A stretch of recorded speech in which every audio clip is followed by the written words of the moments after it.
WPPS TV3 Sports welcomes you to Portland High School football. We now send you up to the booth and welcome in Steve Schwartz on play-by-play and John Coyne on color commentary.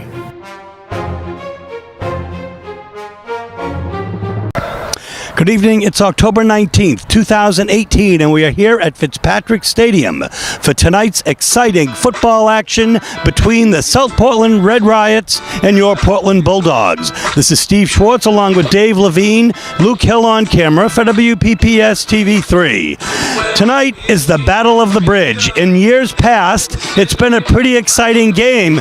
This year, though, South Portland comes in here not very highly ranked. No, Portland right now is sitting number one in the Class A North. They're really playing great defense right now. South Portland is struggling a little bit. So Portland really just has to take care of business tonight. They win tonight, they get home field advantage throughout the playoffs, they get a bye next week, and they're sitting pretty to try to get it to another state game. Folks, keep your eyes on number 1, Anthony Poole for South Portland. Of their touchdowns this season, he has been involved in all but one.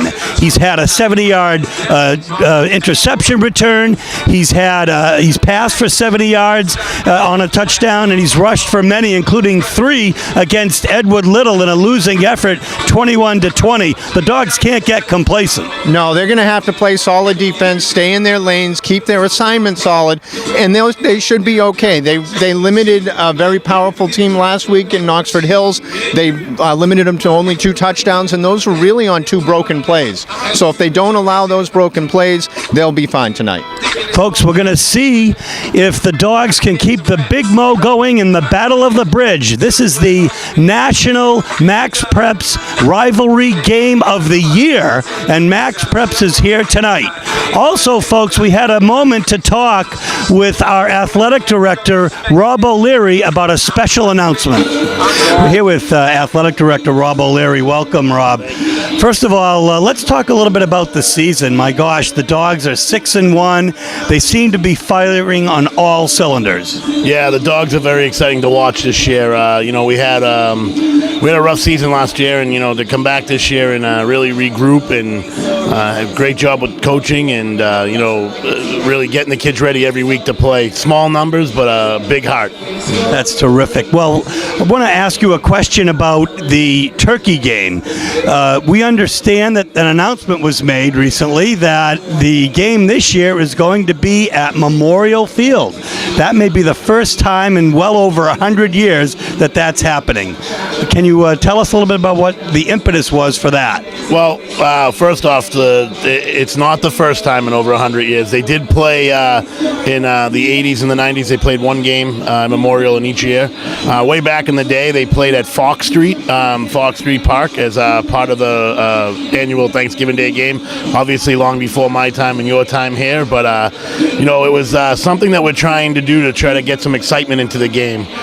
As we all know, the numbers have been down. This is not about money. It's not a financial decision. It's about the excitement and getting people to come out and come to the game. The original reason to move the game to Fitzpatrick was because of the crowds, and the large number of crowds Memorial couldn't hold them. So now we have an opportunity to kind of do a home and home every year. We understand the traditions. No one's looking to break a tradition, but trying to just get some excitement for the kids, the guys who play every game, and the cheerleaders who come and support them. I know it's a mile away and it's a little different for everybody, but hopefully with the change in venue, we get a little excitement and get some people out to the game, and in a different setting, and let's see what we do. We're always open to suggestions, and if someone has a suggestion for something to do, we're always looking for new ideas and new life into an old game.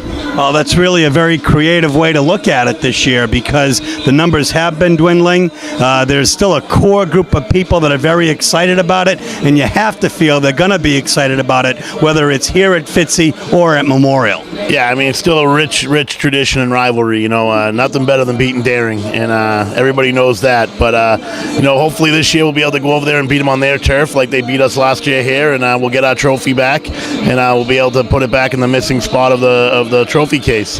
They got a good football team over there. They're very well run, and great athletic department, and we're trying to work together. And I think that's a little different than years past. We're really trying to form a partnership between Portland, Daring, and the city. And this decision wasn't made overnight. It was a lot of talk into it. We did speak with some old alumni, and on both sides, we spoke with our football people.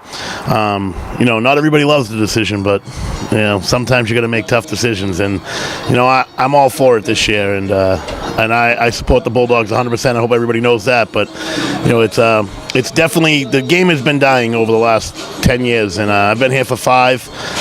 The crowds have died every year, a little bit more every year.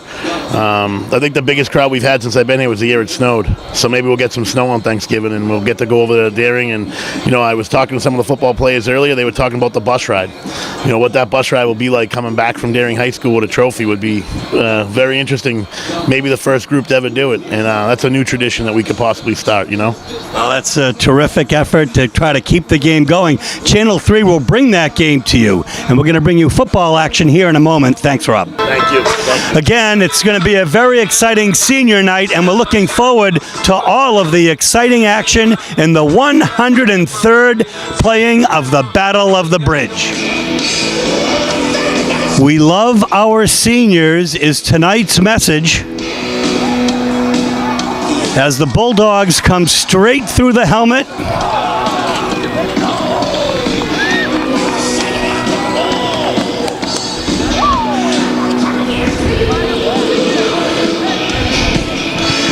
And we're going to bring you senior night festivities in just a moment.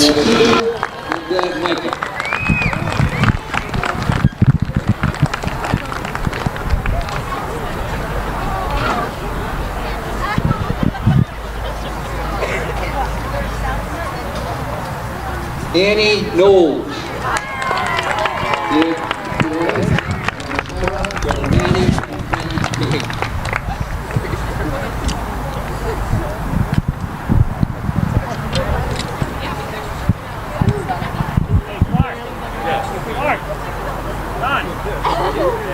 And now for senior football player, Carla Lazuski.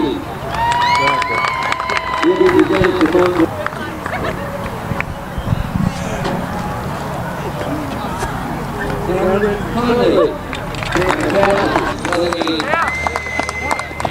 That's Cam Conley with Darian Darling and his family on deck.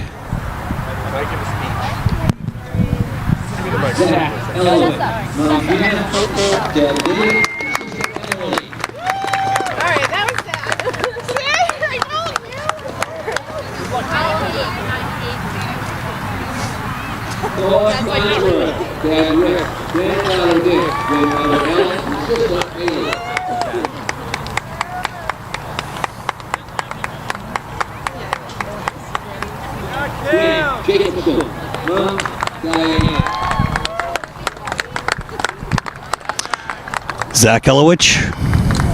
Very good, sir. Your pants is up.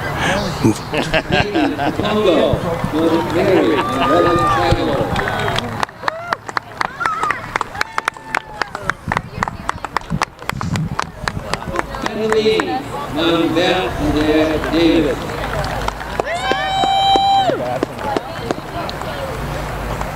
Next up, Solo Magno.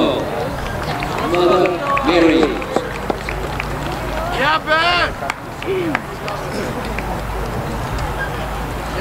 Ben Stadium, Mother Sue, Dad Mark.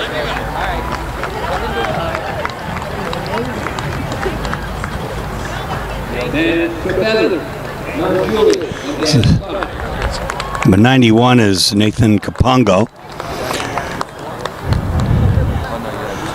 Leader in Class A North Sacks. Dad Gene. Here comes Ben Levine, wearing number 54 tonight. And Chris Vincent, Mother Angie, Dad Chris, and Brother Jack. They have the full high school senior cheerleaders and football players. Number 4 is Silo Magno. Good evening. Welcome to James Jacobs Stadium for tonight's annual This is the Red Lions of Portland High School. This is the 100th game. The fifth one of the game in 1907. Now we'll take introductions. Both teams Ben Stasium, number 5, big plays all year. try to be introduced as a team. And Leading receiver for the Bulldogs.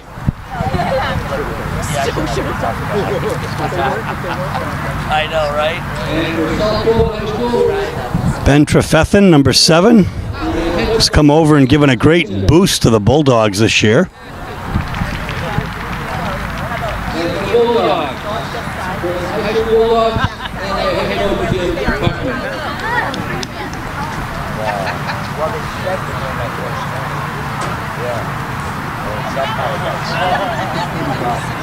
And now, everybody please stand for the national anthem.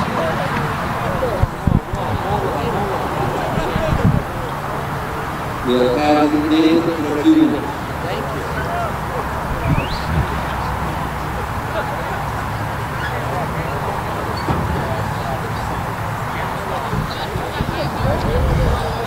Mr. Vincent, the center.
Okay, here we go. We got Christo Vumpa ready to kick off for the Bulldogs on this Battle of the Bridge.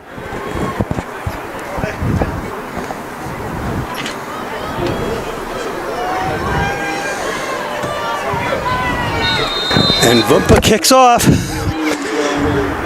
Picked up at the 20. But a 9-yard return.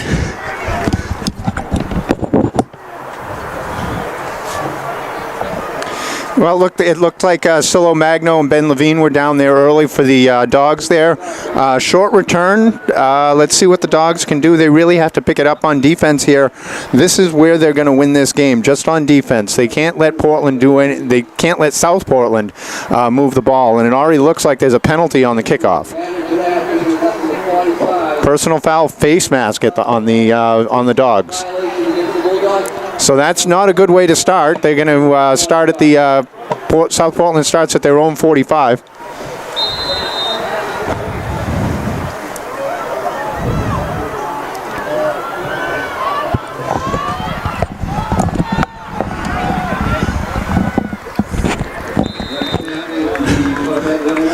It's a couple-yard carry there.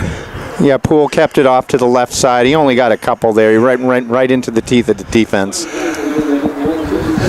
Only a 2-yard gain.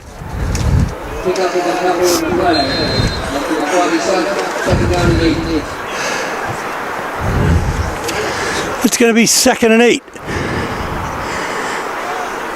Poole in the gun. He's got one wide left, one wide right. Follows the blocker and gets barely anything. Yeah, that was a nice play up there. Jamal Mariba shot the gap and was able to trip him up in the backfield. He fell forward for really no gain, so that was a beautiful play by Jamal. Brings up 3rd and long. And on that stop is Ben Levine as well. No gain on the play. So it's going to be 3rd and 8 now.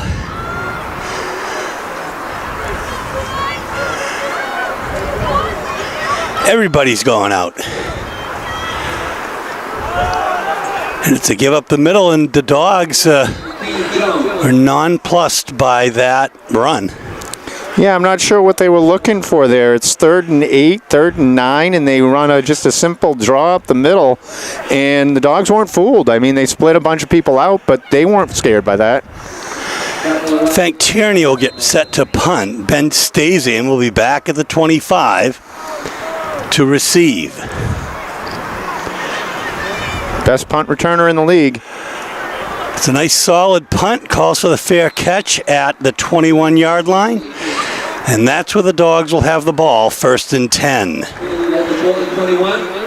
So we'll get our first look tonight of Sam Nope, Trefethen, Elowich,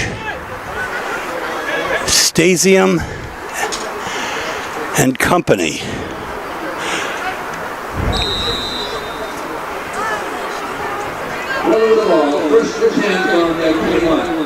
Under center is Nope. The pitch comes over to Elowich on the left side. He's tackled by 2 Bulldogs, Nate Ellington and Elijah Azimi. Yeah, he went outside, and really there was no blockers out there. He made one cut at the line, was able to jump inside a little bit and picked up a couple. At least he made positive yardage on it. It really wasn't blocked that well for the first play of the game. 2nd and 6, up the middle. Grant Jacobson. Yeah, he got hit at the line of scrimmage and rumbled forward for another 7 with carrying people. He didn't even break a tackle. They just went for a ride. Well, the chains will be moved. It'll be 1st and 10 Dogs on the 33-yard line. Nope in the gun. With Jacobson in motion. We'll have a motion penalty here. Yeah, this is what got to him last week, Steve. All the penalties that they had, they really controlled the clock last week and controlled the game against Oxford Hills and could have run away with it, but because of all the penalties that they had, they really let Oxford Hills in it, and this is already 2 penalties this quick in the game. And we're going to have, let's see.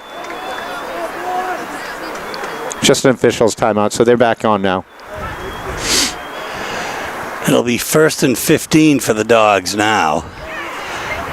They're backed up 5. They're on their own 28.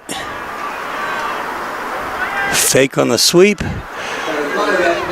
but a nice defensive effort by the Bulldogs, led by Josh Frank and Elijah Azimi. Yeah, the Red Riots really came up and weren't fooled by the motion on the jet sweep. Portland's run the counter off of that, or the keeper off of that a lot, and they must have seen the film on it because they weren't fooled. 2nd and 17 on the 2-yard loss. Nope will air it out down the middle, and it is caught by Tyler Brzezinski, their big tight end. Yeah, Tyler ran a beautiful seam route there, went right past the defender, and really Sam just threw a beautiful ball to him. Easy catch and run.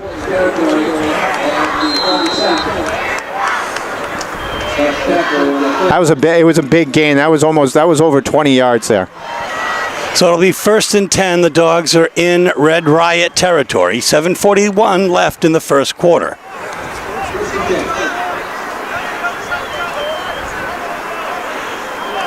The pitch will come to Ben Trefethen.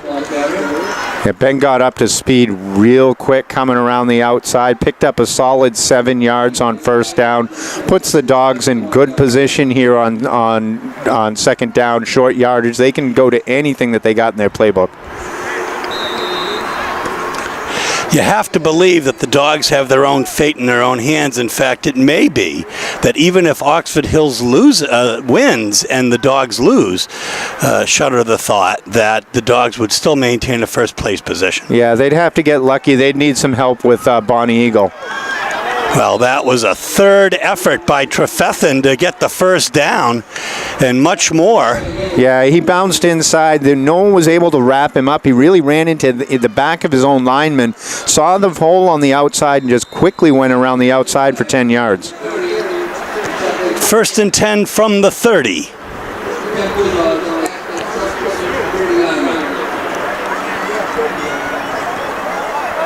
Stasium near us.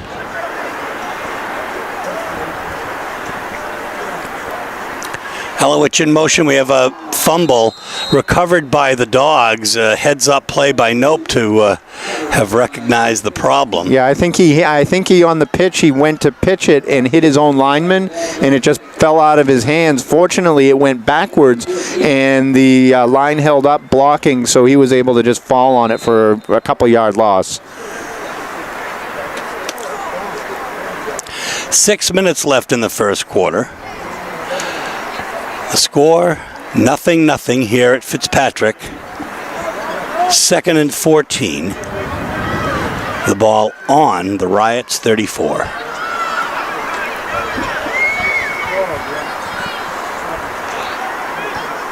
And it's basically a direct snap to Nope, who takes it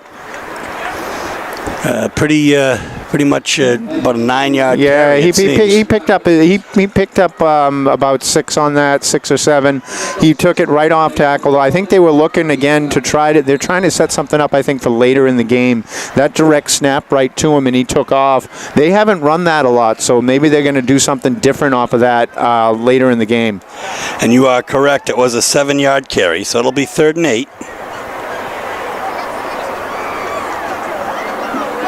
Elowich is stopped short. First man in is Caden Horton.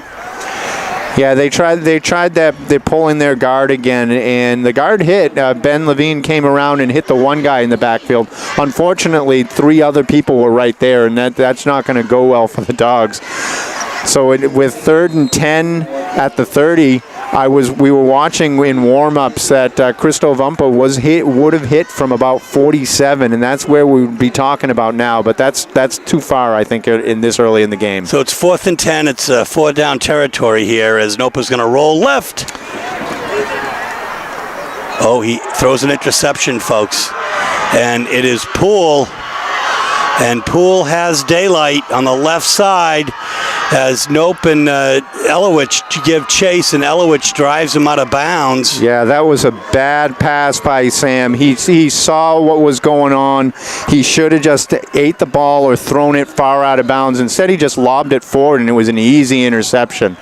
Well, he tried to lob it over the defender, you could see, and a little misfire there. So it'll be 1st and 10 for the Red Riots. Now, the Bulldogs have been here before this year, and they've held. So to hold South Portland here would be a major... And another 15-yard penalty on the Bulldogs. I'm not sure why. I'm not sure what they did, but this is now their 3rd penalty of the game early, and this is what kills them. Well, I dare say there were close to 20 penalties up at Oxford Hills, and it was a great result, of course, but they're a hungry team. They're good, but a little Yeah, they're excitable. They're a little excitable. They're not as disciplined as you'd like to see. This would be what you'd really think of as a tune-up game for the playoffs. They have their fate in their hands. They can get that first round. They have the first round bye locked up, but they really want that home field advantage. And so do we. We'd rather not make the trip, Dave. The reverse, and Poole gets it, and now he's going to throw in the end zone too far. Just one trick too many for the Red Riots. Yeah, it was tough. Ben Stasium was sucked up on the run, and he didn't think of the halfback option. Wide receiver got behind him. Fortunately, it wasn't an accurate pass because that had 6 written all over it.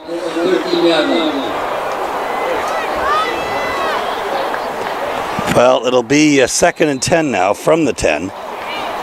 This time Poole will line up in the shotgun. He'll hand off. And not much there. Let's see who Keenan Jones went right up the middle, and I don't know if he maybe fell forward for one. That line, the defensive line, did not move. Well, and you could see Nathan Kapongo right there, front and center, and it's going to be very hard to run through him. Yeah, Big Nate is a large individual, 6'5", 280. There's not many people in this state that can move him around. It is 3rd and 10 still from the 10. This time Poole keeps it. Oh, boy. And Ben Levine with a big hit there with Kakoa Farnsworth to come in to finish it off. Yeah, Ben took that head up and just stoned the quarterback there on the keeper.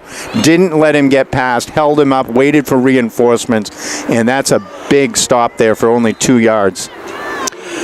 So it's going to be 4th down and 7 according to Peter Gribben, who told us that tonight's is the 103rd playing of the Battle of the Bridge. Poole rolls right. And incomplete. Yeah, that was tough. He had 3 receivers down there that all looked open, and he tried to get the short one on the goal line, and unfortunately threw it behind him. And I think it was when he was rolling out, he was trying to be a little bit too careful. Instead of leading the receiver, he tried to throw it where he was. Well, of course, that kind of pressure comes with the territory. The Dogs have had a terrific defense this year, as we said earlier, firing in all cylinders. We spoke with Rob O'Leary. It'll be 1st and 10 from their own 10 now with 2:39 left in the first quarter. And Nope will be under center.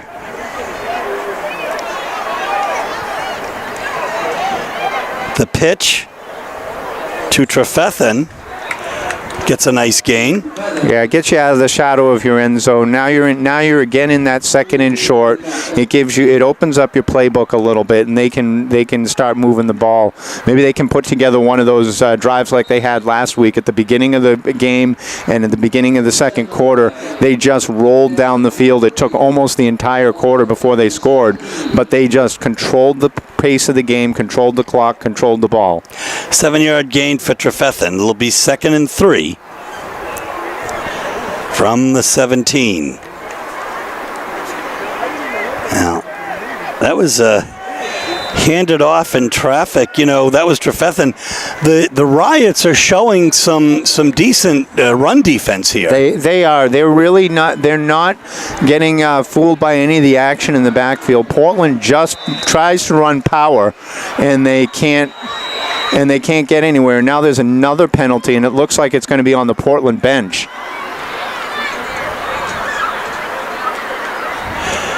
And that's exactly the kind of discipline penalty that you don't want to see. 32-18. So I guess they're going to call it a warning? It's a yellow card instead of a yellow flag. 3rd and 2.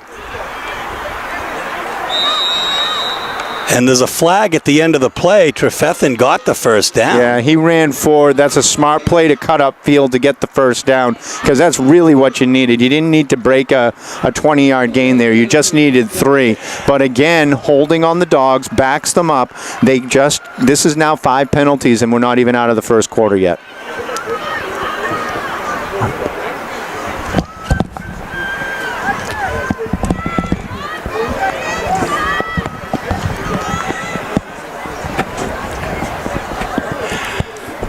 So here we go, folks. The ball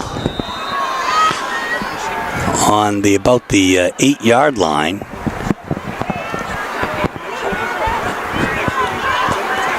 Like that, about the 11.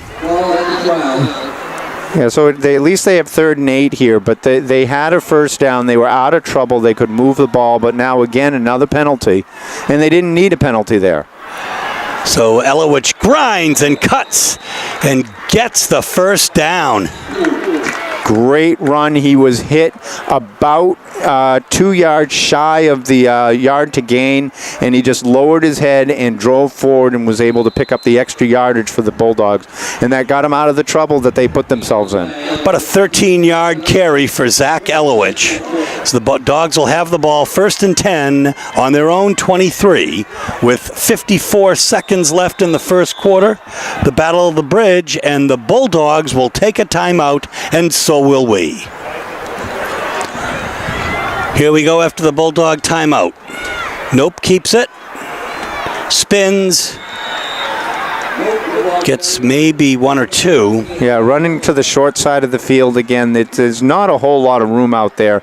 I mean, Nope isn't a big guy, so he really needs to get that open field and to make his moves. He's not going to run people over. He's going to run around them, and there's just no room over there on the short side. Play, 23, 2nd down and 10. We're going to call it a gain of 1, so 2nd and 9. 20 seconds left here in the first quarter. Bulldogs should get this play off before the quarter whistle.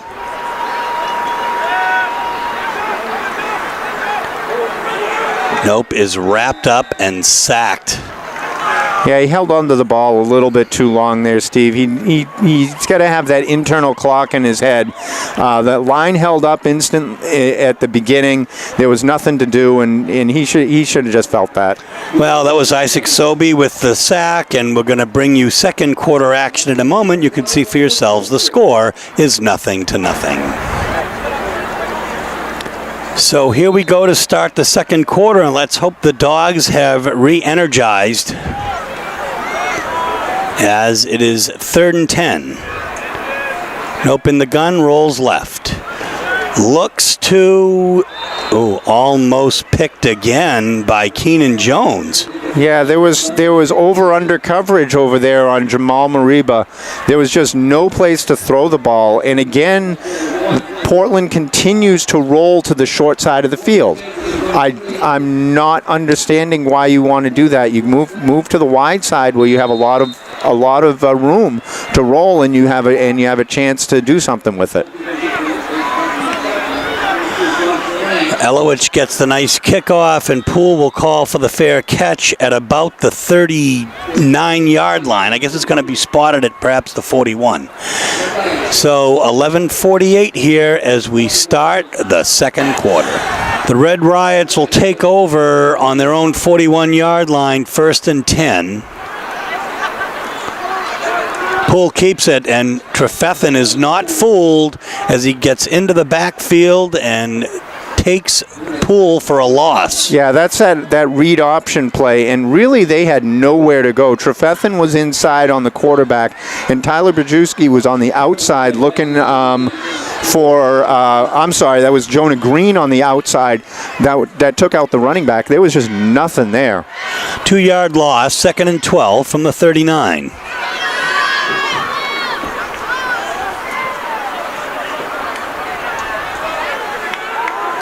Ooh, big pressure. Koa Farnsworth in on the sack.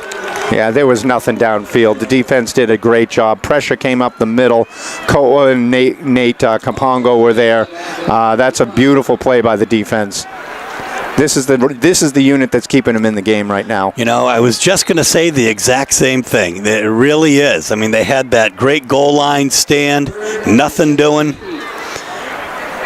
Forcing 3rd and long, so it's going to be a passing situation.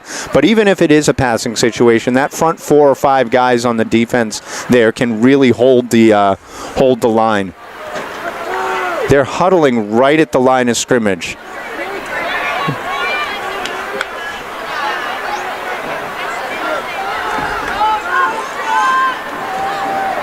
Oh my goodness, Poole finds his man and brought down by Zach Elowich, but Josh Frank with a huge gain for the Red Riots.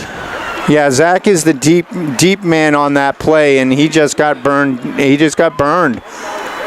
got sucked in, I think, on looking at something underneath, and the receiver went right by him. Huge gain. 1st and 10 from Portland's 30. Dare say about a 30-yard gain anyway. 40 yards perhaps. Oh. No flag. Ooh. What a hit by Grant Jacobson on Poole. A legal hit, but boy, is he getting up slow. Yeah, that was head up. Grant Jacobson came in with a head of steam. He was unblocked, and it was just a collision after 1 yard.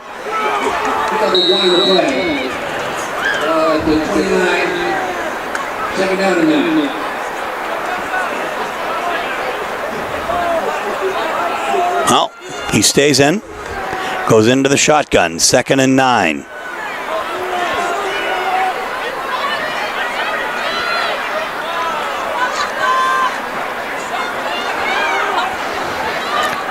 Poole with all kinds of time, but too far, as it's over the head of his intended receiver, Tyler Small, the tight end. Yeah, Tyler Small was covered out there by Ben Levine. He wasn't going anywhere. In fact, Ben Levine was closest to the ball, but even then it was overthrown. Yeah, the pressure was coming up the middle a little bit. He had enough time to throw a good ball there, but really there was nothing else going on back there. The defense was just too tight. 3rd and 9, 29. This is 4 down territory, I would think, for South Portland. Both teams have tried that. Poole rolls out right. He's got Jonah Green pressuring him. Well played by Jonah. He ran parallel to the line of scrimmage long enough to get in front of the quarterback so he couldn't run. And then once he knew that he wasn't going to beat him around the corner, he just charged and put a lot of pressure on Poole, and Poole just had to throw it away.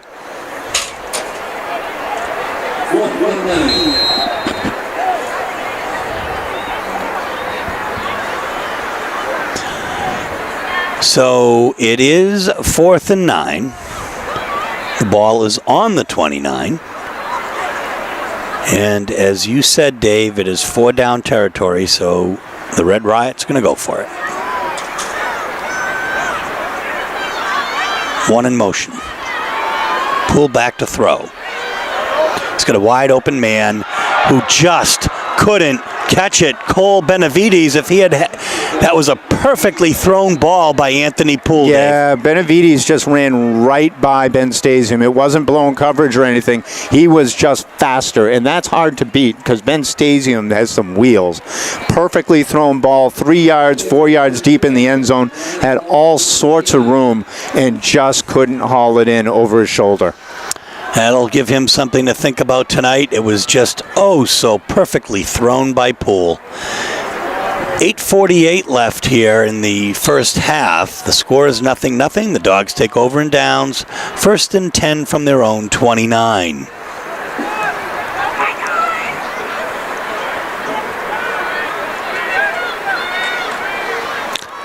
Elowich gets the pitch. There's a flag, though, folks, all the way back.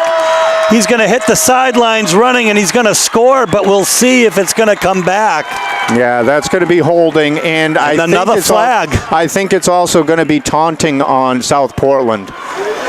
There was a late flag after that play, and I think it's going to be taunting on South Portland after that big run. So it's going to be offsetting, I would think, at this point.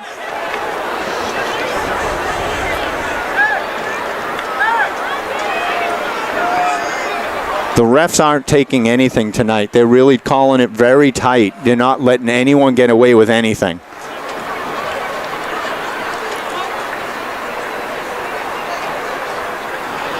That's not the first great run for a touchdown that Zach Elowich has had called back this year based on a penalty. We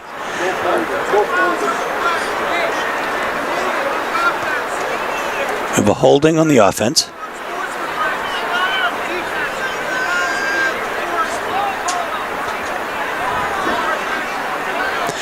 So they're going to move back 10. They're enforcing both penalties.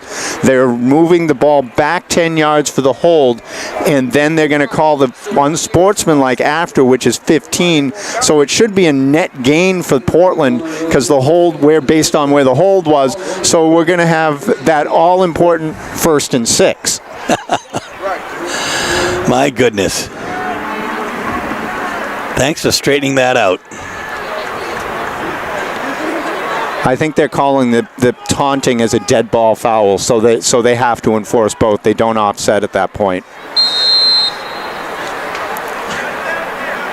If they had offset, they would have been played the down over, would they not? Yeah, they would have played the down over where it was. So actually, Right. The Bulldogs got away with one. Yeah, look at this. Zach Elowich pulls a Gronk on number 8. Yeah. Lucas Jardins almost puts him down. Zach was caught, and he just kept those feet running. It's like one of the bungee cord runs where they tie it around your waist, and you just got to try to fight through it. That's exactly why you run those. Oh, my God. What a tremendous effort by Zach Elowich. That's a Sports Center top 10 play right there. Max preps anyway. 1st and 10, the ball is at midfield.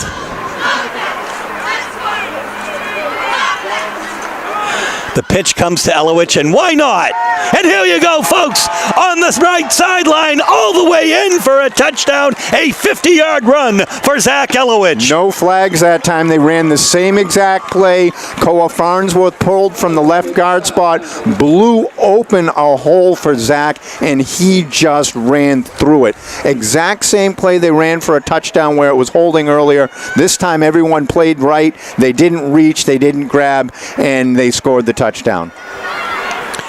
And now, Christo Vumpa, Class A North leading kicker in points, has been perfect this season. 32 for 32. Make it 33 for 33. The Dogs take a 7-0 lead with 8:19 left in the first half. With that 50-yard run, Zach Elowich now has over 1,000 yards rushing on the year. Vumpa with the kick. It takes a Portland bounce. Picked up at the 15, and it's brought out to about the 23-yard line by number 23, Josh Frank. Yeah, he ran right into Ben Levine again, and Ben did not give up any ground. And actually, once he hit him, he started ripping for that ball. So that's something we don't see a lot from Portland, trying to go after, trying to force fumbles. That's also the 12th touchdown this year for Zach Elowich. He's having a fantastic year. Really, really a lot can be said for his ability, but this offensive line is just dominating at points. Absolutely so. One can't happen without the other. Isn't that why runners and quarterbacks take linemen out to dinner, at least in the NFL? Absolutely. Well, that was a nifty little handoff. It did not fool the Portland defenders, however. Now, there's a penalty. Jonah Green was in on that tackle, a couple of others, and we'll see. They're going to call maybe a late hit. I'm not sure what that was. Portland had it defended pretty well. The runner wasn't really going anywhere. Ben Levine, the captain, out there trying to plead his case, but it's going to be another 15-yard penalty on Portland. The refs really are calling this tight. They're not letting any kind of celebration go on. They're not letting any kind of late hits happen. They're not letting any of the rough stuff happen, and they're really being careful here. There was no real signal as to what it was, but it was obviously 15 for a personal foul.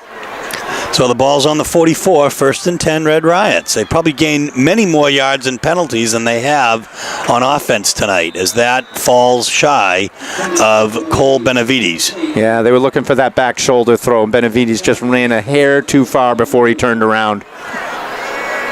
He was open. It was a nice look, but I think the quarterback and wide receiver were just off on the distance he had to run.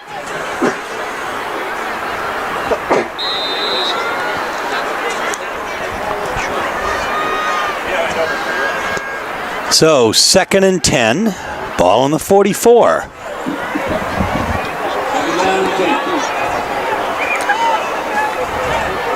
One in motion, two in motion.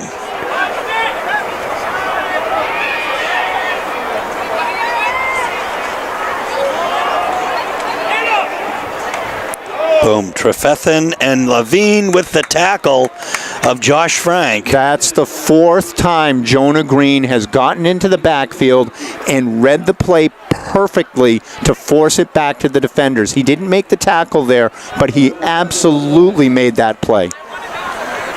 He is having a whale of a game so far.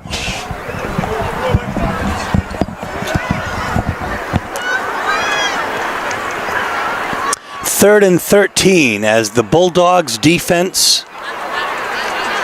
They continuing to play great. They really are. It stands up here tonight. Flag on the play. Tackle is made by Jonah Green.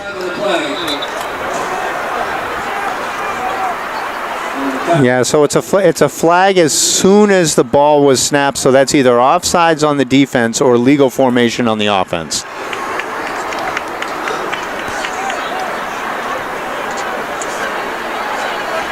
And it's a motion penalty. No, it's your legal formation, Steve. See? Yeah, you were Who's right. your color guy? What? So they'll decline that and take the play, so it'll be 4th and 13 here. There you go. I try to surround myself with those who know the game. Good pressure on the punt. Out of bounds. Yeah, it's smart to kick away from Ben Stasium, best returner in the league. He is indeed, with 2 touchdowns on returns as well. So 6.5 minutes left here in the first half. The score is 7-0, the Bulldogs. It's a beautiful evening here tonight in Portland. We thought it was going to be cold,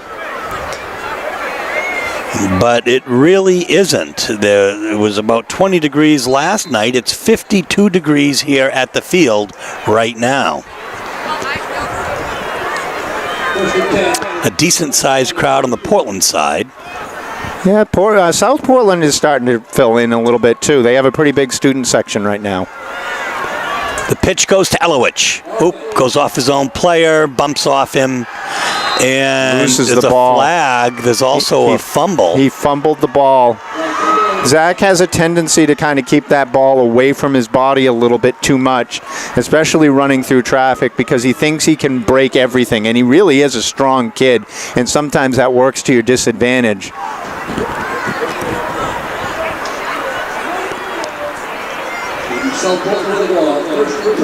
So the recovery is by the Red Riots. And a turn of events here with 6.5 left. 6:26 to be exact. As they'll have the ball on the Bulldogs 43.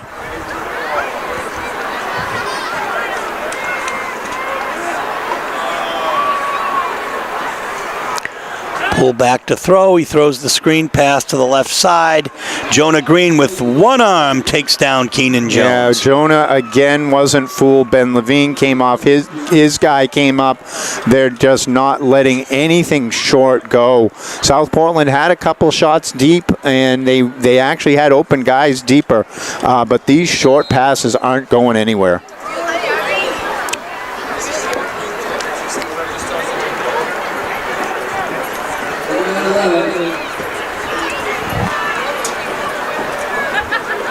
Loss of one.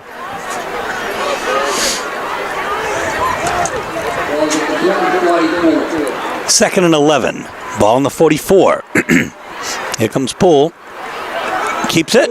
And he runs into Farnsworth, who, but with second effort, it takes Jonah Green and Ben Levine to bring him down. Yeah, he hit Koa, and Koa held on, but he just Poole's a big, strong kid. He doesn't really measure that way. He's only 5'11", 165, but he runs like he's a lot bigger than that. Celebrities in the house as Trey Ballou and Teron Moss have come to check out the game tonight.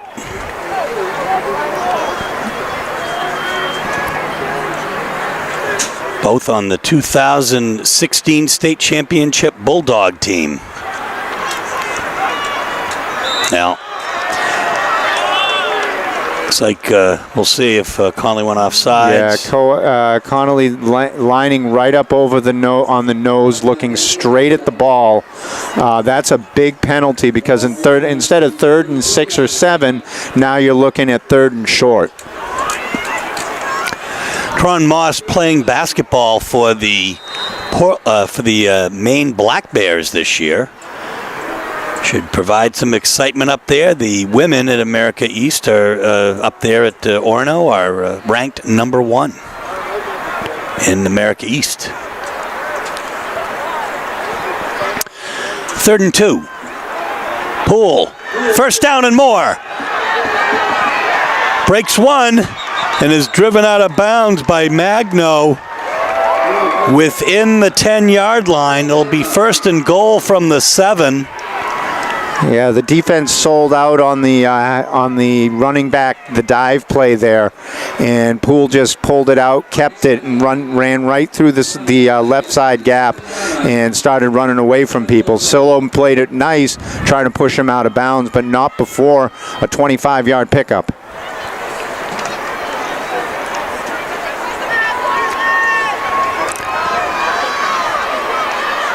Poole keeps it. And is brought down by Ben Levine and Grant Jacobson. Yeah, Ben's having a nice game tonight. Indeed, because we've been calling his name practically every defensive play. Coming in now will be number 51. I'm not sure whether that's number or Obed. Yeah, that's Obed is coming in. He's played quite a bit. They're pulling out Cam Connolly. They're going to want to put Obed at the nose to get a little bit more beef out there. Cam plays nose, very undersized there, but he shoots gaps, and he's very quick. That's why they like him on the nose. But at this point, when it's power football to try to get 5 yards here, they want a little bit extra weight in the middle. Poole takes it on the right side, and he is held again. Yeah, he looked like he had a hole. It was wide open, and then all of a sudden, everything just closed up again. And there's that number 54, Ben Levine, right in the middle of the mess again. And, you can see Poole getting up very gingerly tonight. Yeah, he was rocked earlier, and now it looks like he's got something going on with his ankle. Well, if that's actually Isaac Sobey. Maybe that was the injured Riot. We need our sideline reporters down there and stringers to help us along, but no, Poole is coming out too, I think.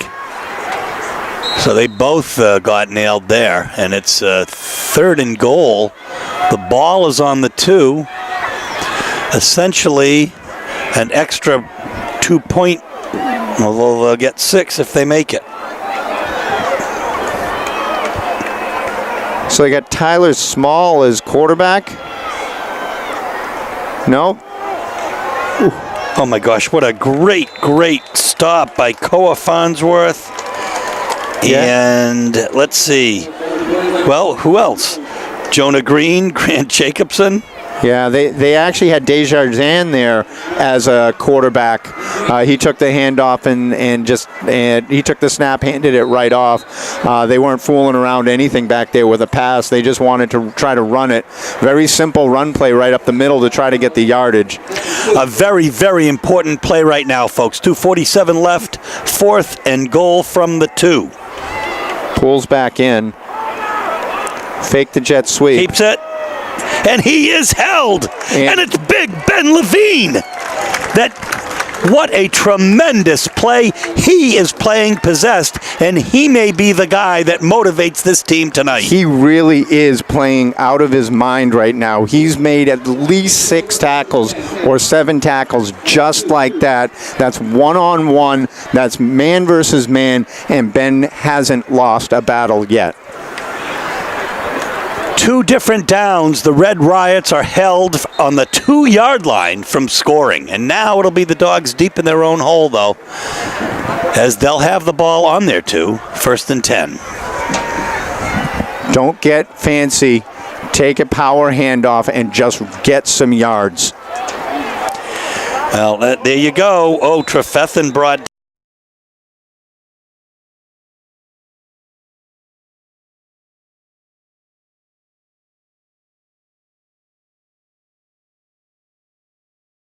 That was a Sobey with the big one-arm play there. It was actually a 1-yard loss. You can scarce afford to lose a yard.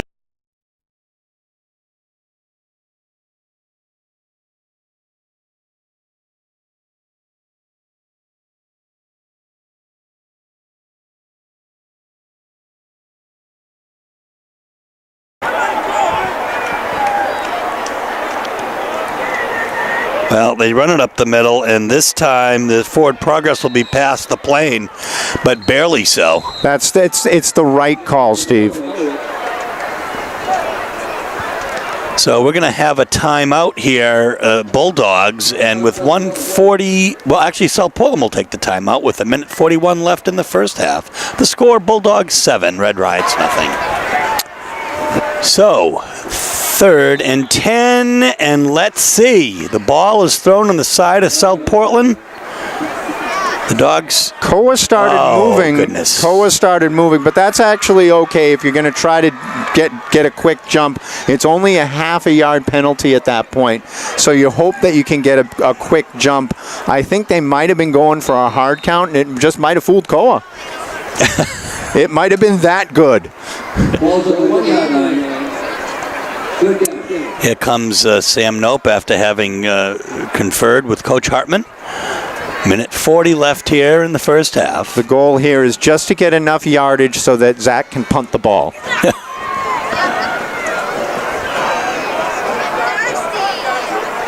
The Dogs are backed up. And we have another motion penalty against the Bulldogs. They're going to set a record for penalties here tonight before too long. Oh, easy. And again, that one it looked like half the team was going on 1, the other half of the team was going on 2, because that just wasn't one person, that was everybody. So I'm not sure what the communication problems are going on, but they're going to have to just fix this at halftime.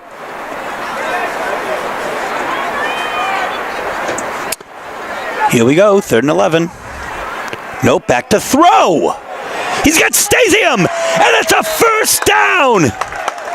What a gutsy call. What a gutsy play. They're conferring now to see if the ball came out at the end. He had the ball with control.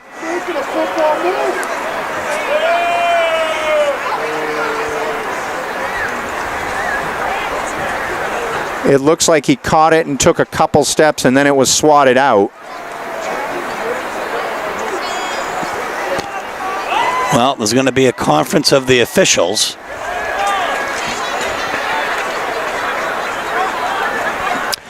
You know, all the officials want to get it right. You can see it on MLB broadcasts. You can see it in football broadcasts. Absolutely. This is a big play because if it's a completion for Portland, it gets them out of trouble and they're moving the ball. If it's incomplete, now they're punting from deep in their own end zone. It looks like they're going to rule it incomplete. Everything's going against the Dogs right now.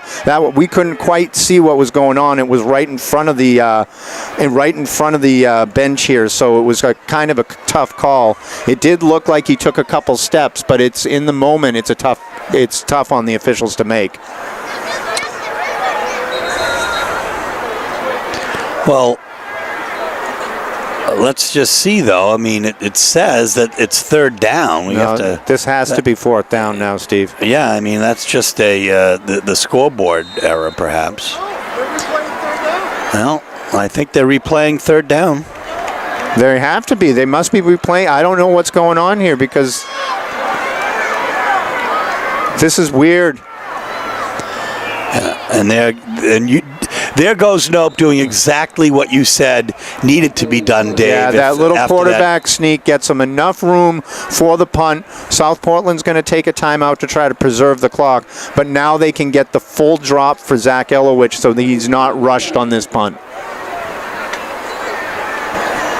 So Zach Elowich set to punt. Dave Levine, we had a genuine do-over. Yeah, I can't understand. We can't hear what the refs are talking about, but that's the only thing I can imagine. Yeah. And Silo Magno will take down Josh Frank after a nice about 12-yard return here. Yeah, so Portland just has to hold 25 yards in a minute 20. They can do that. They've been playing great defense this whole game. That's the best situation I guess you could hope for after a decent punt to get them out of trouble and a pretty good return. So let's see what they can do here.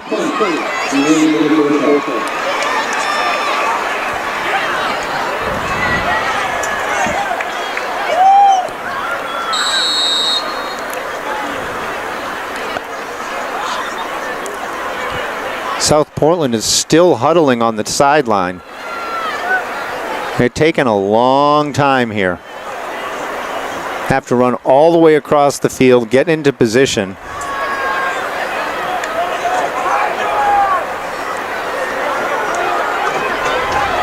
First and 10 from the 25, a minute 20. Left to go. Oh, nice play by Stasium. Perfectly timed. Yeah, Koa Farnsworth, Ben Trefethen were on Poole in the backfield, and they're going to call roughing the passer. Oh, my goodness.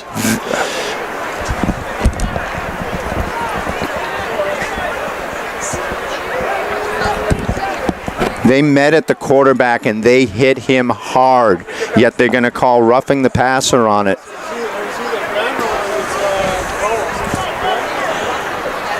There have been some calls that we just aren't understanding. Yeah, Wish we had some of our friends who are officials in here with us to try to explain some of it. That do-over was certainly an interesting call. Here comes Poole back.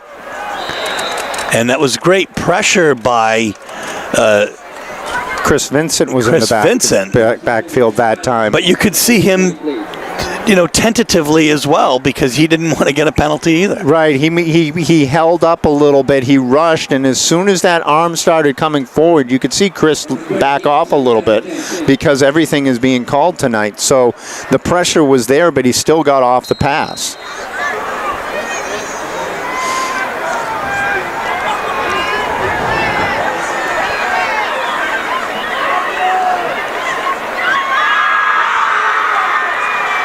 Here's Poole.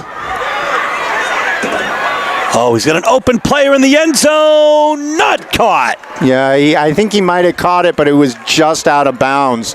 He couldn't keep his body off the ground. He had 2 feet down, but his body was out laying on the ground when he caught it. Decent pressure again. Nate Kapongo came up. Chris Vincent was putting pressure on the quarterback, forcing that wide. Well, the Dogs are calling upon their defense to do an awful lot tonight, and the defense has responded.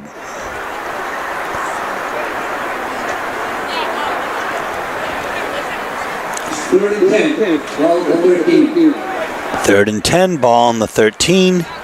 Minute 3 left in the first half. Poole keeps it, and nothing doing as Ben Trefethen and Grant Jacobson combine. That's a nice tackle, nice clean tackle, smart play by both Ben and Grant. They didn't get a penalty. They didn't hit him hard. They just took him down, knew the situation, and forced the 4th and now long. And I think South Portland's taking their final timeout. And so will we with the score 7-0 and just under a minute left in the first half. So here we go, 4th and 10. Poole will throw up the middle, and it will be caught, but just shy of the end zone. So that's a first down. They got enough yards for the first down. That's going to bring up 1st and goal. And as soon as they spot this, the clock should start to run.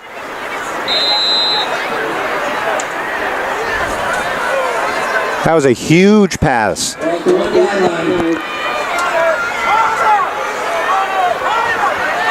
Ooh.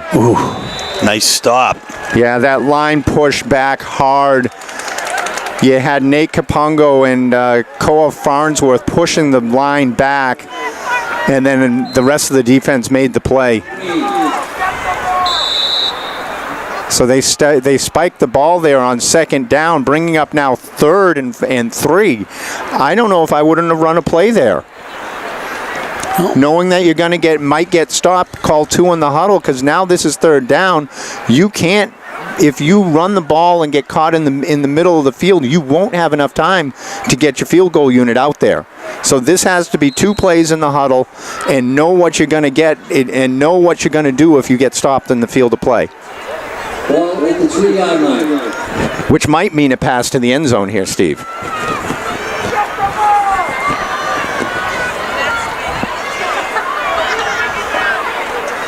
So here we go.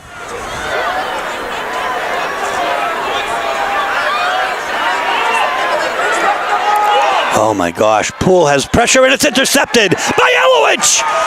And he's got one to beat. Poole! He's got a blocker, don't block in the back. Oh, big block by What Nate. a huge block! And it's a race to the finish!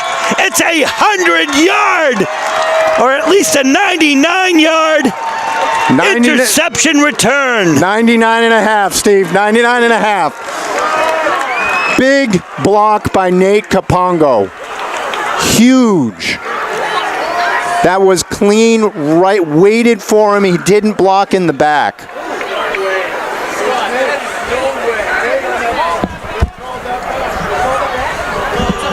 They're going to call that back. Something is really wrong. That was Nate waited, Zach waited, and they're calling that a block in the back.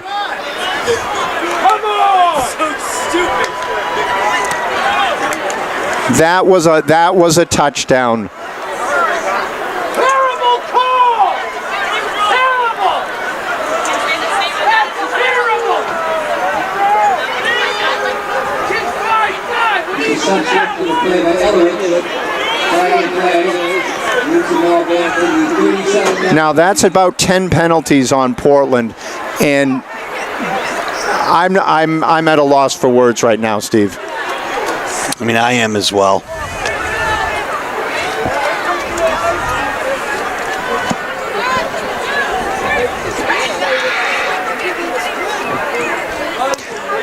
I am speechless. I just have not seen the likes of this. You know, we're not down there. We respect. We respect the referees. We understand that they're human, but to call 10 penalties on one team and 1 penalty on the other I don't know what to say. And it was especially that when you saw that block and you saw how he was in front. Kapongo was in front. Nate waited for him to turn, and he hit him right in the face. So the halftime score is 7-0. And we're going to bring you a presentation, I believe, at halftime.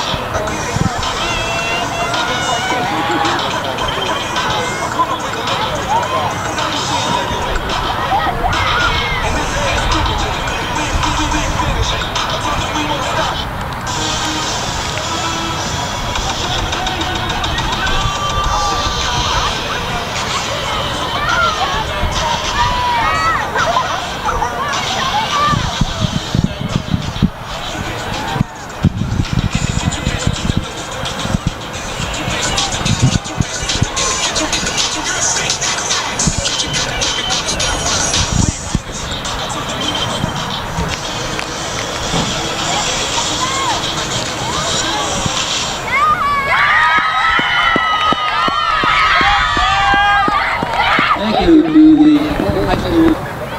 Please direct your attention to the sidelines here near the 45-yard line.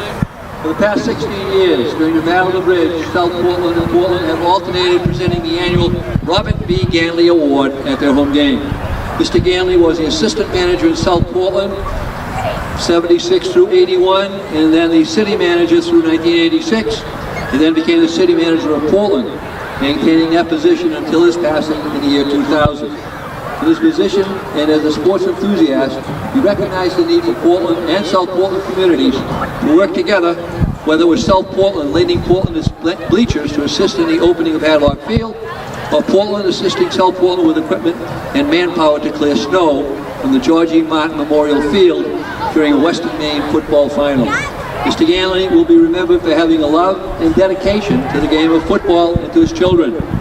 This award seeks to honor a recipient or recipients who have supported football and athletics in their community. At this time, I'm pleased to introduce Portland Athletic Director Robert O'Leary, PHS football coach Jim Hartman, Amy Redmond, Tom Lynch, who will present this year's annual Robert B. Ganley Award.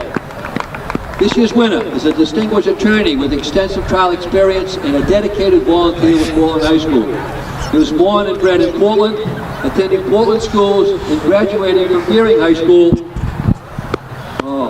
in 1978, but we won't hold that against him. With good nature and commitment, he became a Portland High School fan and volunteer when his sons chose to attend Portland High School. Over the years, he has volunteered in many capacities, most notably broadcasting Portland High School soccer, field hockey, wrestling, lacrosse, and currently football and basketball. Some of his other accomplishments include trustee for the Abraham and Fannie Levy Charitable Trust, Western Maine Board of Federated Softball Umpires, member of the National Association of Criminal Defense Lawyers, Maine Trial Lawyers Association, and many others. He lives in Portland with his wife Susie. She's also an attorney and longtime PHS volunteer. They have 3 sons, Lenny, Andrew, Jack, all Portland High School graduates. Please join me in congratulating Mr. Steve Schwartz, winner of the 2018 Robert B. Ganley Award. Congratulations, a very worthy winner tonight, Steve Schwartz. So our very own Steve Schwartz wins the Robert Ganley Award. He's spent a lifetime with Portland sports, out there with Rob O'Leary. Coach Hartman couldn't make it. He's back in the sidelines, but this is a big award for Steve, and I think we kept it a secret. So I'm standing here with the most recent recipient of the Bob Ganley Award. Steve, did we keep the secret?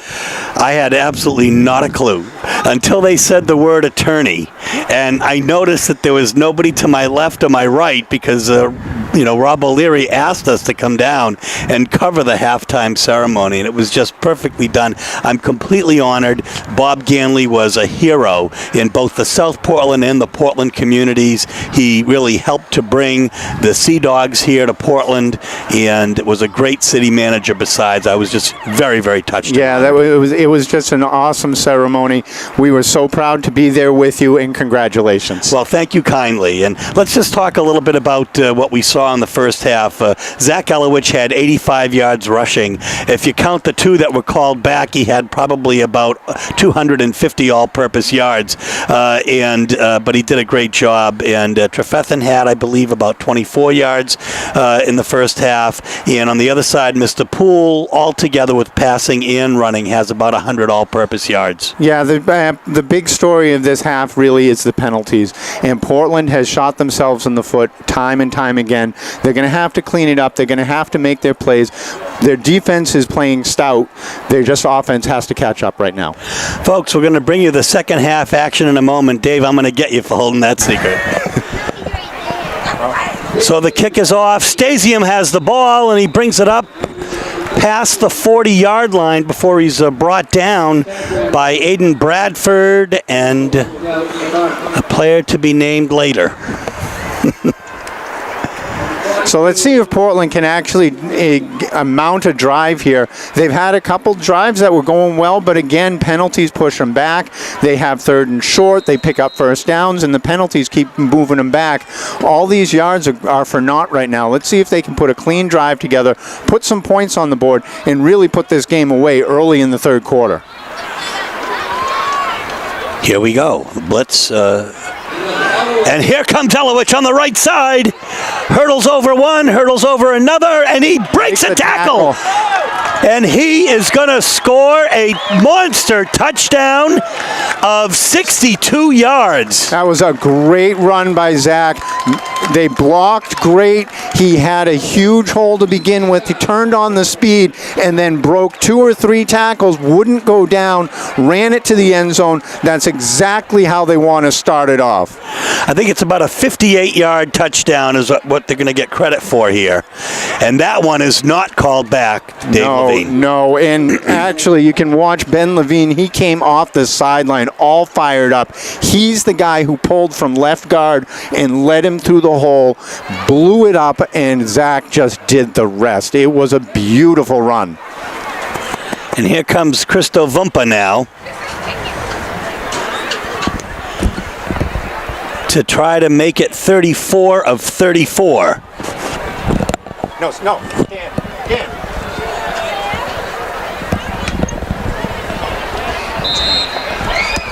And it is through. 14-0 is the score, just 20 seconds into the second half. Well, Dave, that's more like it. Really a tremendous effort by the Dogs to open up the second half, and here comes Vumpa. Yeah, that was a perfect drive. Fumbled.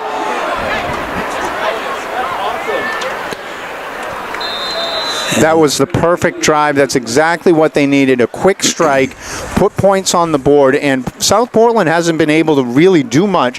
They've had the ball a couple times in the red zone, and they misfired both times. So Portland with a 14-0 lead should be feeling pretty good. This is the time when your defense can, if they can make a turnover, make a big play here, get the ball back quickly to that offense, and see if they can keep it rolling.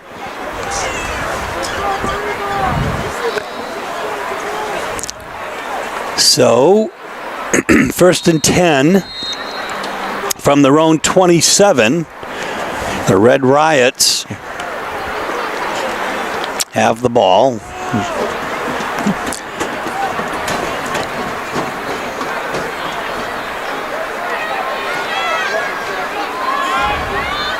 Poole in the gun. He's got 2 wide left, 1 wide left, 2 wide right rather, 1 wide left.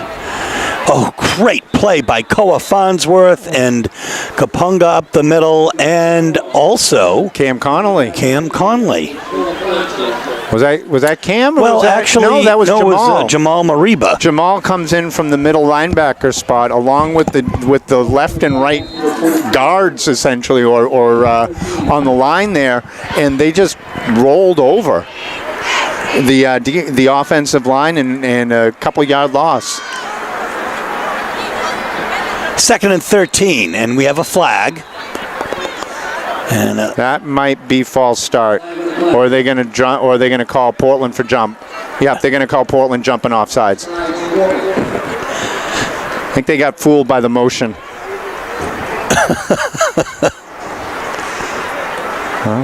That's number 11. Yeah. But again, after a big play, you got him backed up and now give him a free 5 yards. It really can be demoralizing to a team. Let's see if they can keep the momentum going. 2nd and 8 from the 29-yard line.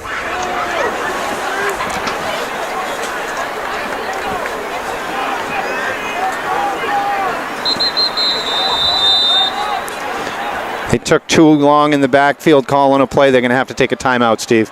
And so will we. With 10:36 left in the third quarter, the score, Portland Bulldogs 14. Red Riots of South Portland, nothing.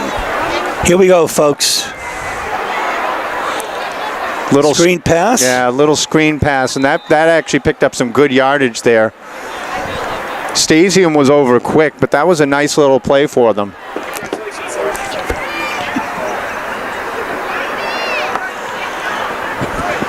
So at 3rd and short now, they haven't been able to convert many of these. They converted a 4th down deep in the deep near the end zone towards the end of the half there, but they haven't really converted much else.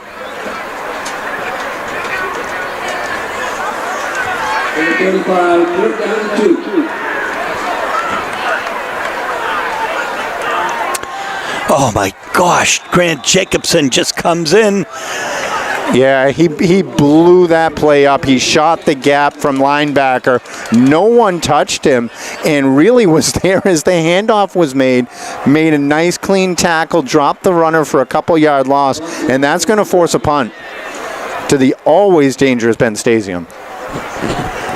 He's had a couple of chances tonight. I think he's called a couple of fair catches. Yeah, they've been a little bit shorter punts, and I think that might be on design. You don't want to give Ben a running. You don't want to get Ben a start back there.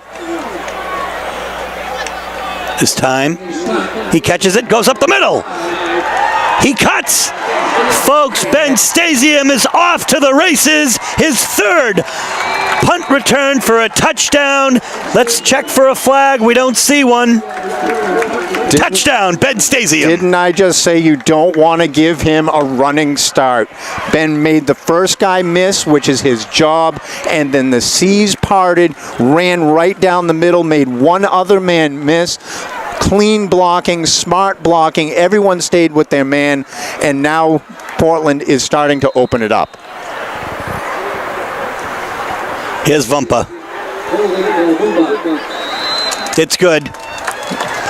35 for 35 on the year, 3 for 3 tonight. The score is 21-0. Bulldogs in front. Vumpa with the line drive. It bounces down to the 13. It's brought back up to the 25.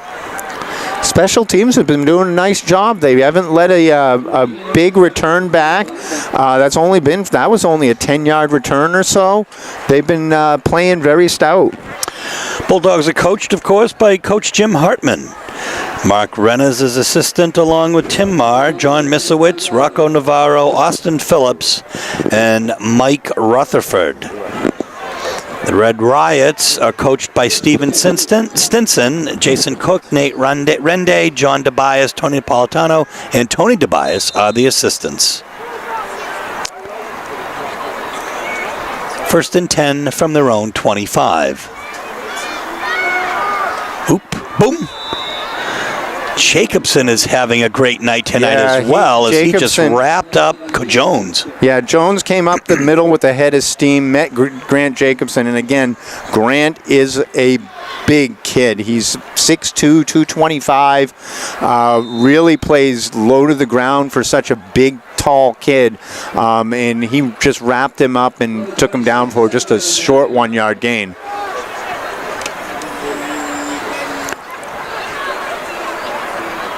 Second and 9. Ball on the 26. Well, Poole has that delay going, that fake on the sweep, and then keeps it, and he does bring it up for a few yard gain. Yeah, that was that read option with this time they threw the jet sweep in there too. Jonah Green had the option route covered. The jet sweep came around and that was going nowhere, but he was able to keep the ball and actually pick up 4 or 5 yards right up the middle. It was a smart keep for him and good power running. A big down here as it's 3rd and 5 on the 31. Portland's playing much different after that, after the halftime break. They line up 4 wide receivers.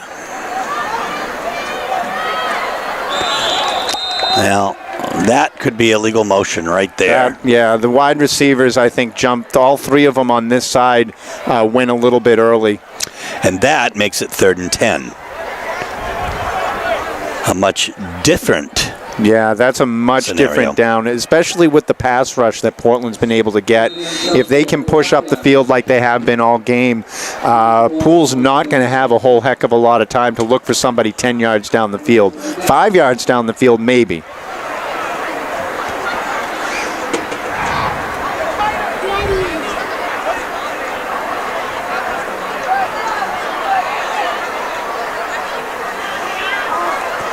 Poole rolls right. Oh my gosh. Almost a pick by Jonah Who Green. else? Jonah Green read the screen from the beginning. It's almost like he's been in the backfield with that huddle. He has guessed right on almost every single play that they've run.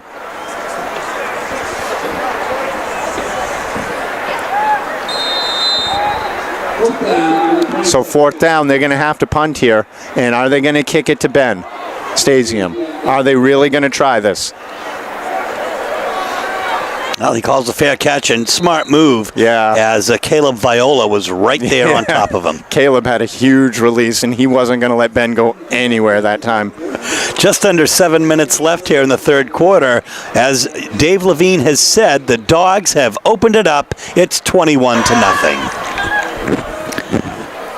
1st and 10 Dogs. Elowich on the right side.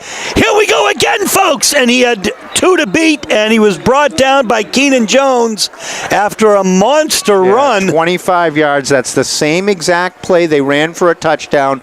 Levine at left guard pulls around, kicks out the defensive end.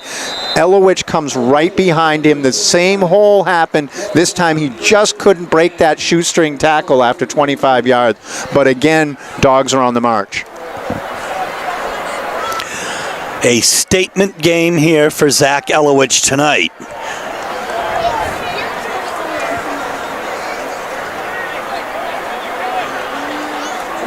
And he takes the handoff. He gets past one. He goes past another horse collar, not called. And it takes 7 Bull Riots to bring him down. Yeah, that was again. They ran to the left. The left-hand side of the line blew open the hole, and then it was all Elowich after that. He jump cut to the left, jump cut to the right, came back around to the left, wouldn't go down, kept pushing forward. The Bulldogs actually got behind him and shoved forward. So that was a nice little run there. Pick up about 15 yards.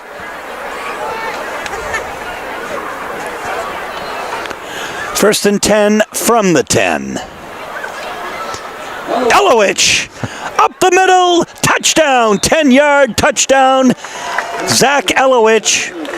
Same exact play again. They run it to the left, they pull the guard, and they blow open the hole. That time Elowich just waltzed right through it. It's worked over and over and over. South Portland's got to come up with something to stop that. Here comes Christo Vumpa to make it 4 in a row for tonight. And 36 in a row on the season. That may be some sort of a record, folks, but right now it's 28-0, 6 minutes left in the 3rd quarter. Dogs in front. Here we go, a Vumpa up.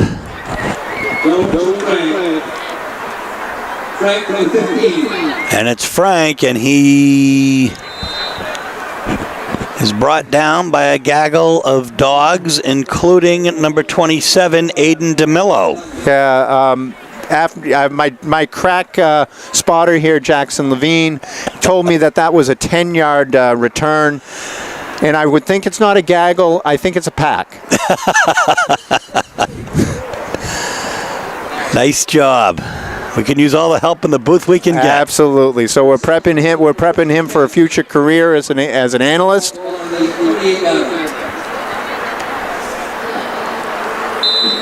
I found your friend.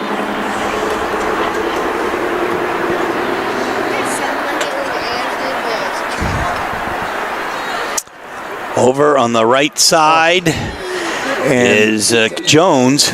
Yeah, and that's Ben Levine again. Came right up from came from his linebacker spot that time and just smacked him for a 3-yard loss. He is having a superlative game tonight. Absolutely. Between him, Jacobson, and Jonah Green on the defense, South Portland just has no answer right now. So 2nd and 13, ball on the 25. And Stasium right there. So it's a completion to Josh Frank, but for maybe 6 yards. Up about 6 yards there. It was a good play. It got them out of big deep trouble. Pick up about, maybe a third of what you needed to put it into maybe 3rd and manageable. You just don't have a play for 3rd and 14. Being the play on the 32-yard line. 3rd down and 6.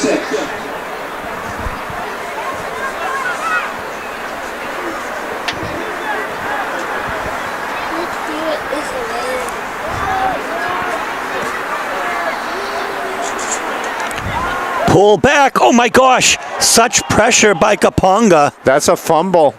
The ball's on the ground. I think they're calling that a fumble. I'm not sure who's on the bottom of that pile. But Nate Kapongo came through like he was shot out of a cannon. They're running the clock, so South Portland recovered it. But that's a 15-yard loss.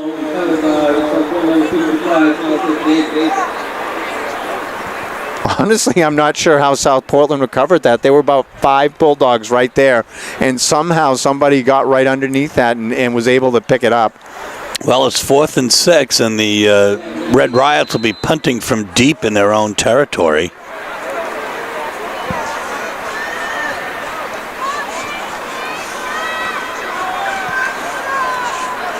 Stacey McCall for the fair catch, and why not, as the ball is past midfield and into the Red Riot zone. 3:30 left here in the 3rd quarter. The score, Portland Bulldogs 28 and the Red Riots nothing here in the Battle of the Bridge on WPPS TV3.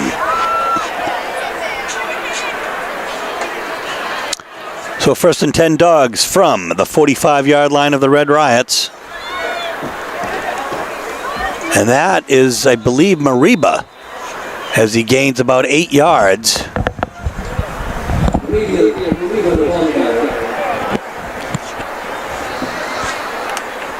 Portland really can put this game away if they get a couple first down, burn a little bit of clock, and score right here. There's going to be no hope for South Portland to come back. As we'll be looking forward to some possible running time here if another score happens, right? Yeah, we had it last week. Maybe we can get it again. Mariba. Boom. It's taking a ton of Red Riots to get him. Mariba, for a smaller guy, runs really angry. He's 5'9", 175. But he runs like he's 20 pounds heavier than that. About a 10-yard gain. It's going to be 1st and 10 from the 26-yard line.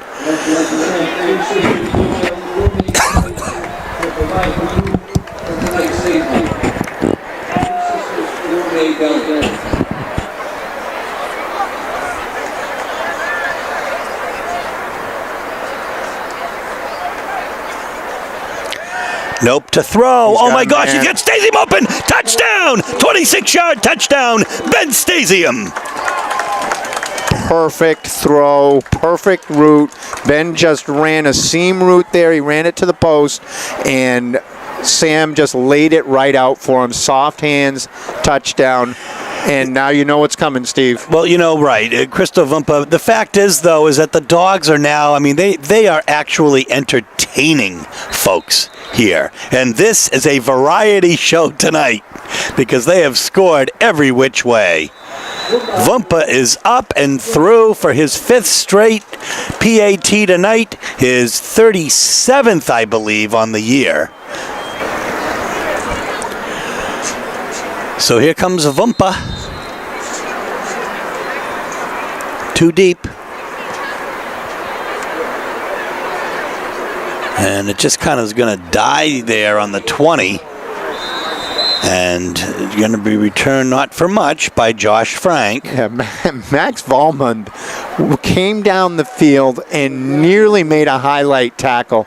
He just missed it by an inch. He had his arm out and stopped the runner dead in his tracks, but just couldn't hold on. It was a nice play. It was a nice play because it really stopped the run anyway, but it could have been that highlight reel tackle.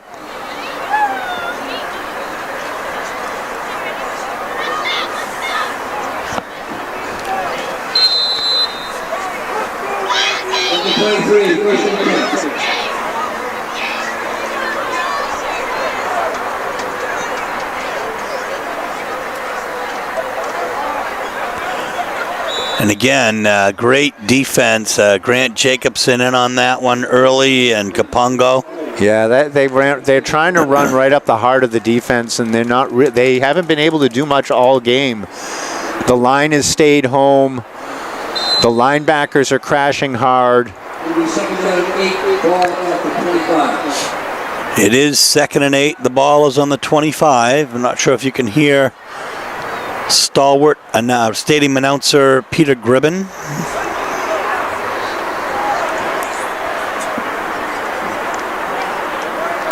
Poole keeps, is chased and brought down by Vincent. And Levine in on that as well, I believe. Well, actually, that may have been Silomagno. Again, this game is being brought to us by Max Preps. The Army National Guard is a sponsor, and this is their rivalry game of the week. They go all around the nation. They pick a different game every week to focus on, and they'll have a nice little video montage and pictures up on their website in a couple days. We'll look forward to seeing that, and I just want to add that Rob O'Leary stated, not only is it the game of the week, but Max Preps has chosen this as the game of the year to cover for a rivalry matchup. 35-0. We'll bring you 4th quarter action in a moment. So here we go with 4th quarter action. 3rd and 3. This time Poole's going to get the 1st down, and Moore's going to be forced out of bounds. Nice effort by Silomagno and company. Vincent having a nice game tonight as well, as we look at the National Guard helmet, which is deflating, as they were here tonight. The flag and the play. Holding penalty against Southport.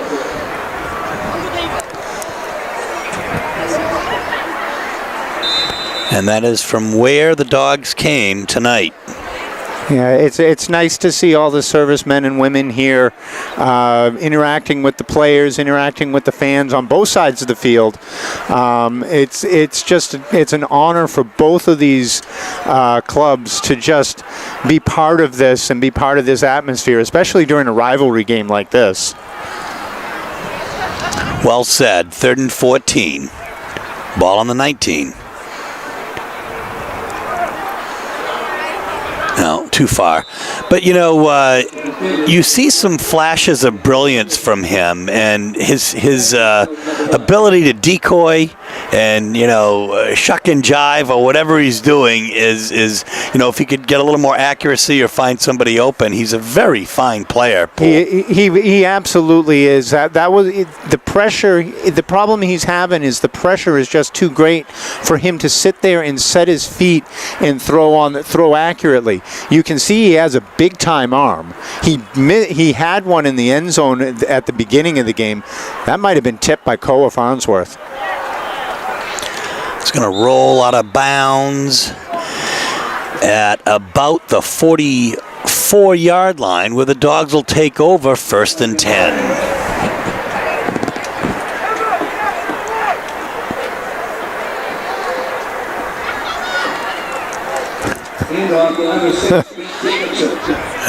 Jacobson.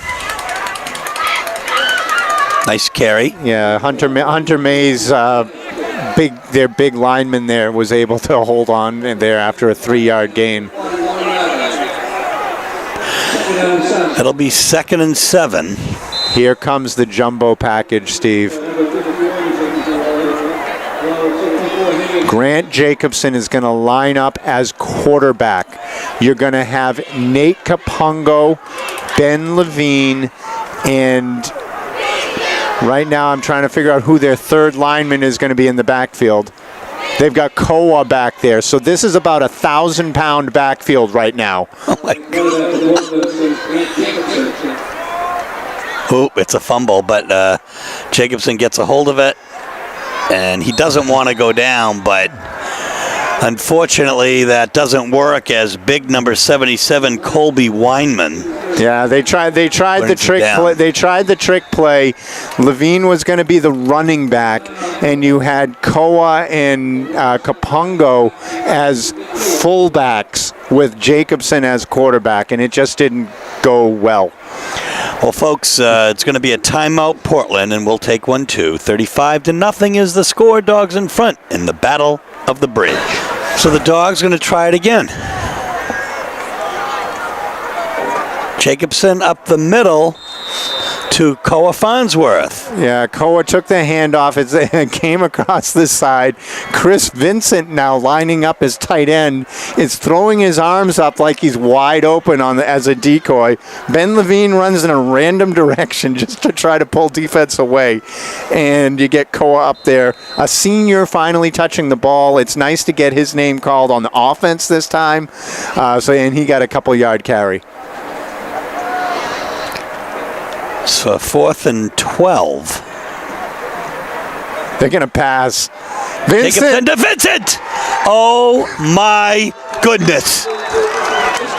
A 46-yard touchdown. There's a flag on the play. They had him wide open. It was such a beautiful play. They might be calling it back for ineligible man downfield. Maybe Chris did not report. Wow. That's Chris Vincent's touchdown, and I'm not going to take it off the board. I'm not taking that one off the board. Chris does all the dirty work as a center. He's in the middle of the play all the time. He touches the ball every time, but we never call his name because he doesn't make a mistake.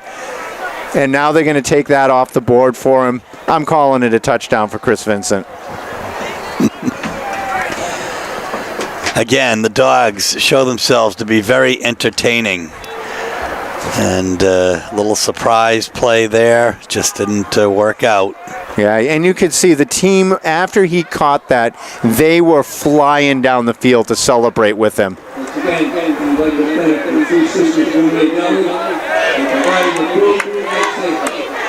Now Zach Elowich will get ready to punt. Yeah, they're calling it ineligible man downfield. So I don't know if Chris just forgot to tell him that he was playing in an eligible position or somebody in the backfield, because again you had Koa and Nate back there. So something happened but that was just fun to watch.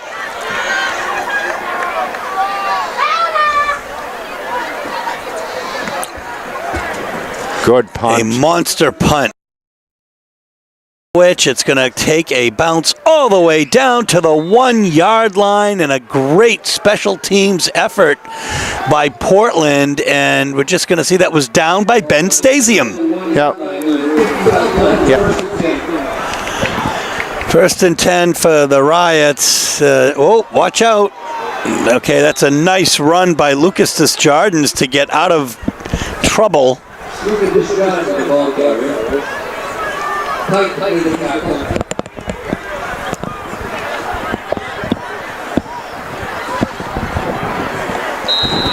JVs are in now for, it looks like for Portland anyway. I don't know if South Portland has brought any JVs in, but this is a good time to get some of the younger players some experience out on the field, especially in a game like this. You got Max Preps here videoing stuff, so they can maybe get their picture on the website. They can get their video out there, especially if they can make a good play. It's nice for everyone to get a chance to be on the field with this for this game. It's 16. That was a 16-yard run to bring it out of the end zone there before, and now that's a no gain. As it'll be 2nd and 10 from the 17-yard line. And it looks like the Bulldogs have Lucas Desjardins in as their quarterback. Yeah, he came in for that one play earlier when Poole was hurt, and he handed off. He's listed as a quarterback, but he's been playing kind of wide receiver, running back. He's been lining up all over the field. Let's see. That was a great play.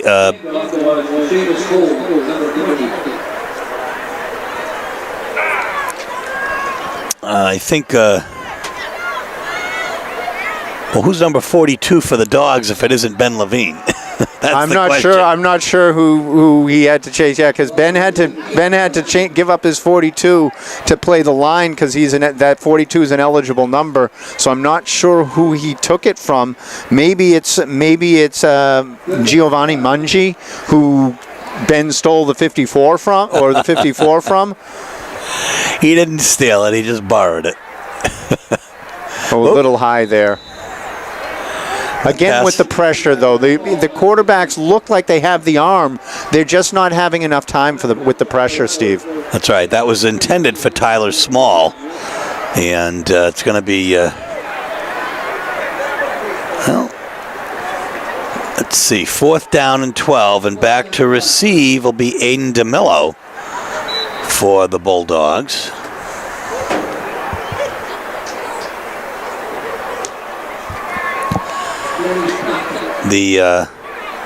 Beautiful. The punter is Frank Tierney.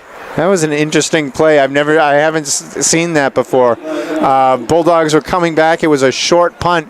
It bounced up, and one of the blockers actually caught the ball and went right down to a knee right there. We were speaking about our friends over in South Portland. Their athletic director is our friend Todd Livingston. Their trainer is John Ryan. Their counterparts for our own Portland Bulldogs, Rob O'Leary and Ryan Lucas.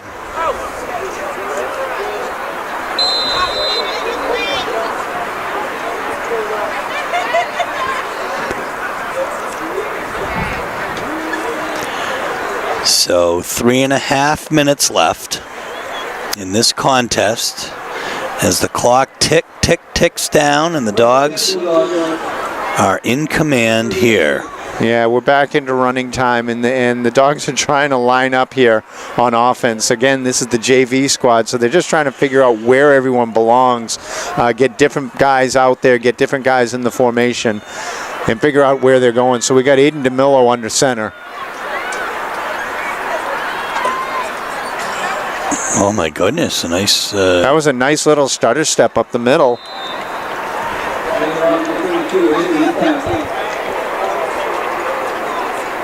And the runner was number 32, Anthony Thack, I believe. Yeah, it's that. They actually just call him Thatch. That's. They don't even use the first name. It's just Thatch. Kind of like Madonna. Kind of like Prince. It's just Thatch. Unfortunately, I think the Dogs are going to get called for an illegal formation. Again, you could see them running around trying to get organized, trying to get settled. They weren't sure where everyone was, and I just think there was a movement at the very end by the wide receiver because he realized he was covering up the tight end, and I don't think they waited that extra beat for him to be settled. But that was a nice run by Thatch. He made a nice little stutter step and then was able to pick up some yardage.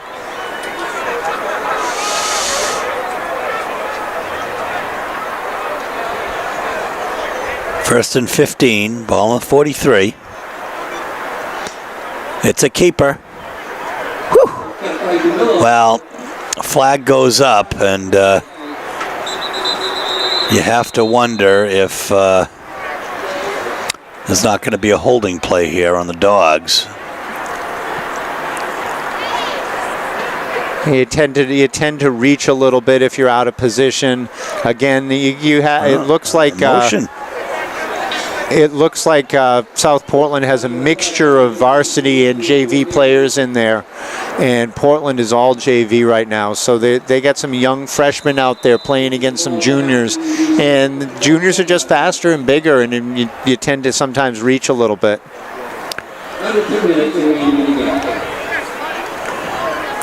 First and 20 from the 48.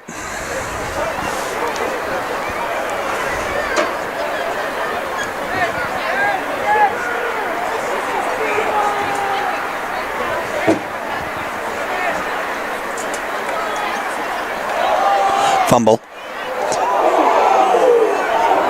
Well, we're going to see what happens here. There is a flag on the play.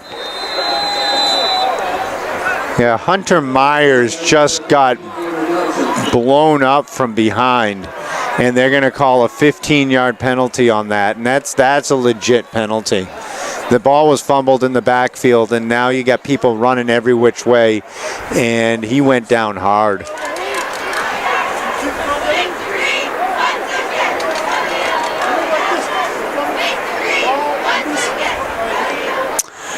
Well, it's going to be first and 100. So if you want to go deep into your playbook here. So this is going to be first and 42. I don't know if you got something, but if you did, this would be the time to pull it out. How far did he go? They're going to score a touchdown eventually. Well, there's the Dogs smart are in play. Victory formation here with less than a minute left. Yeah, they can now they took the knee, the clock will run. All they got to do it is one more time. It's now second and 44.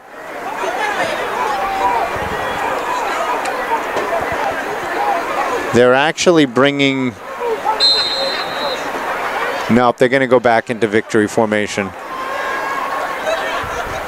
And well, they should. I mean, there's a half a minute left here. That's going to probably be the last snap of the night, too.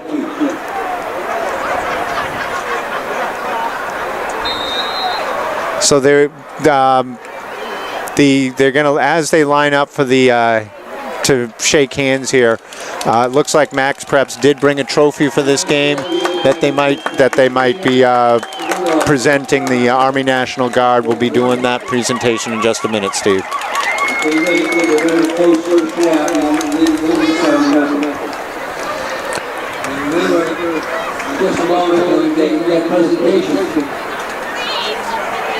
The first person out to congratulate Portland players was number 62, Harrison Rulin. Of course, the name Rulin is well known in Portland football circles as well.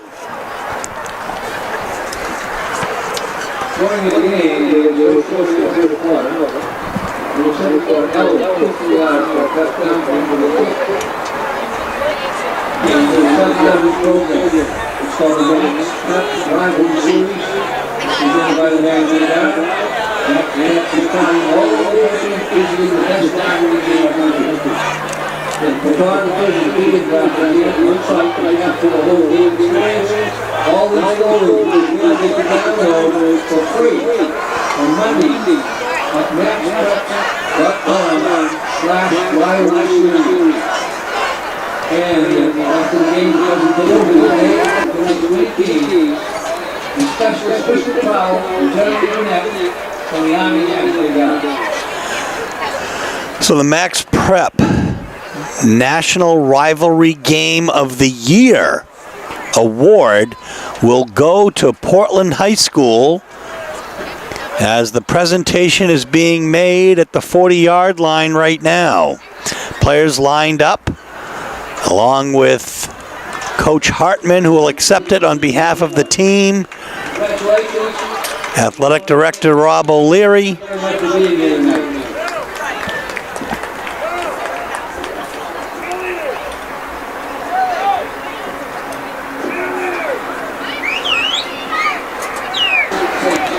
Cheerleaders come out as well.